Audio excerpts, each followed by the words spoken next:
ডালগুলোকে ভেজে ধুয়ে সিদ্ধ করতে বসিয়েছি লবণ এবং কাঁচামরিচ দিয়ে।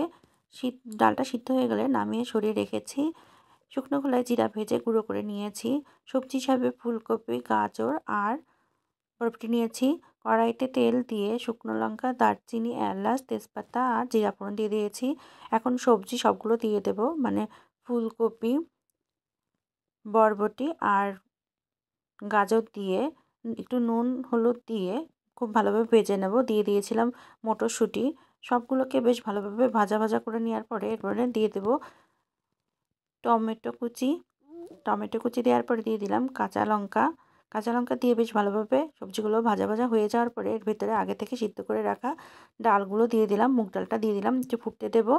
একটু চিনি দিয়ে দিলাম, যেহেতু নিরামিষ রান্না স্বাদের জন্য। নামানোর আগে ভাজা জিরা আর ঘি দিয়ে নামিয়ে পরিবেশন করে নেব।